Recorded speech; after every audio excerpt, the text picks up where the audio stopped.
Prezados colegas, é um prazer estar aqui apresentando o trabalho no 32º Encontro da ANPAP Formas de Vida. Somos autoras do resumo expandido Paisagens da Memória, Caminhadas de Ver e Imaginar.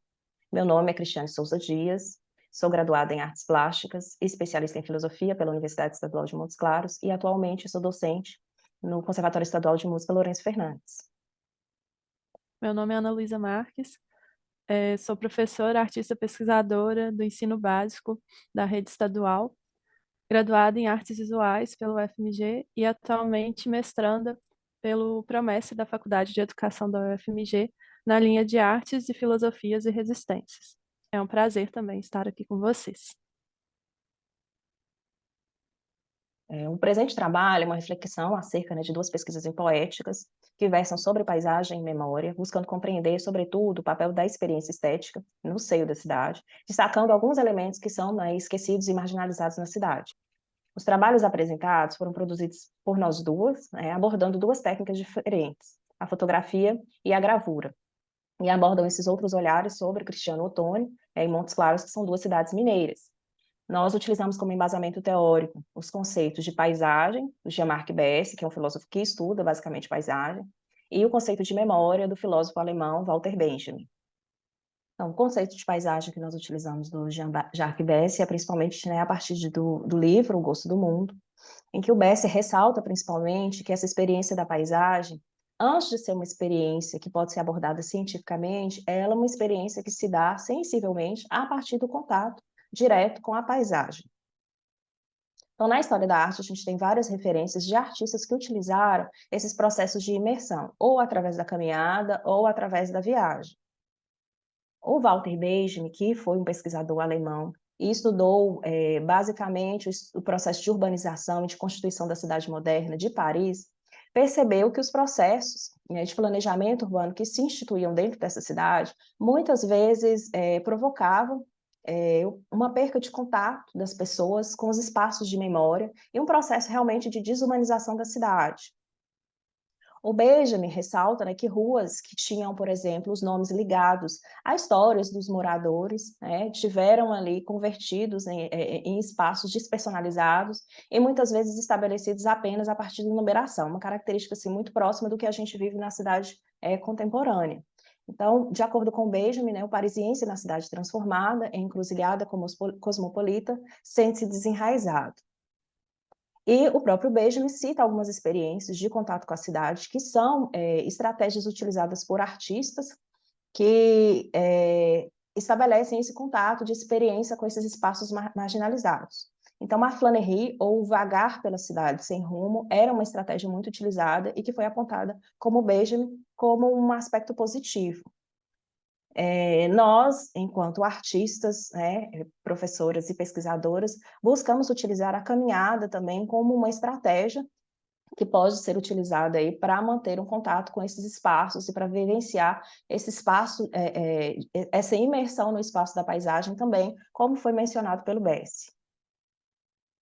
Cristiano Ottoni, o outro lado do cartão postal.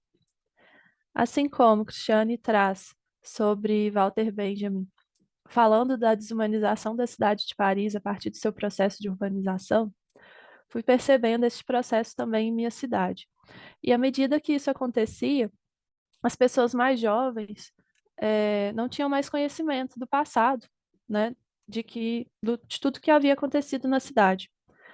Fiz então uma busca, né, conversando com familiares, amigos, vizinhos mais antigos, para saber como que era a cidade quando a linha de ferro ainda era ativa. E eles me disseram que a cidade tinha muito mais vida, né? Que tinha cinemas, bailes, fábricas, mais comércios do que no momento desse trabalho. Bom, tendo então isso em vista, eu fui em busca de experimentar um pouco desse passado, dessa animosidade da cidade, através da caminhada, passando pelo antigo leito da Central, né? Numa caminhada que fui observando esses pontos e realizando fotografias de partes que geralmente são consideradas, né, marginalizadas ali na cidade. A partir de então, eu coloquei essas fotografias numa rede social e muita gente não reconheceu, né, a cidade ou disse que eu fotografei só a parte feia da cidade, né? E por isso o nome Outro Lado do Cartão Postal. Mas a minha busca ali era de reencontrar, tentar imaginar, saborear um pouco desse passado que os antigos me contaram, né? Aí a gente vê uma fotografia da casa da Dona Mulata, que era uma antiga pensão, né? E eu fiquei imaginando quantas histórias, né? Quantas pessoas não passaram por ali, né? Os viajantes que desciam do trem e pernoitavam na pensão da Dona Mulata. A partir dessas fotografias, eu fui realizando estudos de desenho. E esses estudos foram para reproduzir um pouco desse passado, misturar alguns trechos, né, fotografados ali, de locais diferentes, tentar reviver um pouco, né, dessa vida antiga da cidade. E essa série, né, de estudos, ele culminou em gravura em metal, né, em que eu vou experimentando através da técnica reviver esses momentos de memória que estão presentes ali nessas ruínas e trazer um pouquinho, né, da história de Cristiano Ottoni para o papel. Durante a caminhada, eu observei que, mesmo em meio às ruínas, vão surgindo coisas novas ali, né? Aqueles raminhos maleáveis e viçosos que nascem vão mostrando para gente que a vida continua. E por mais que digam que a cidade continua do mesmo jeito, a cada vez que se olha é percebido algo diferente. Não coisas novas, mas novidades nas coisas antigas. E é isso que me encanta, que traz esse trabalho, né? O desenvolvimento desse trabalho hoje. O passado de Cristiano Ottoni, apesar de já pronto, está em constante movimento a cada vez que o olho e a imaginação apontam para ele. Montes Claros, Travessias da Memória é uma composição montada a partir de fotografias que realizei ao longo dos anos, que registra uma caminhada através de uma trilha muito antiga na cidade, entre esses dois pontos geográficos que são referências visuais importantes para a paisagem da cidade. O Morro Dois Irmãos, que é esse que se encontra mais à esquerda, é um conjunto, né, faz parte de um conjunto geográfico que já tem seu registro histórico marcado assim, em alguns livros antigos da cidade, pois sua silhueta, sua forma já era utilizada como referência de localização desde a ocupação no período colonial. Essa mesma referência de desenho foi utilizada também para a composição da bandeira da cidade. Já o Morro do Frade, que se encontra mais à direita, ele foi vislumbrado para ser um ponto turístico na cidade, e, no entanto, ele foi ocupado pela população mais pobre da cidade, e hoje é considerado assim, uma região mais periférica, ocupada por uma população mais marginalizada. O Morro Dois Irmãos foi utilizado também como local de extração mineral do calcário, ponto importante assim da economia da cidade de Montes Claros. E seu processo só foi interrompido em 2015, quando o morro foi considerado patrimônio da cidade. Então, considerando que Montes Claros tem mais de 150 anos, foi um processo muito demorado de reconhecimento desse conjunto geográfico como pertencente também a uma memória da cidade. Então, eu parto inicialmente dessa fotografia que une o Morro do Frade e o Morro dos Irmãos como uma entrada para essa caminhada. Eu procuro também criar uma conexão entre a imagem do Morro dos Irmãos, à esquerda, e essa gruta que se encontra no Morro do Frade.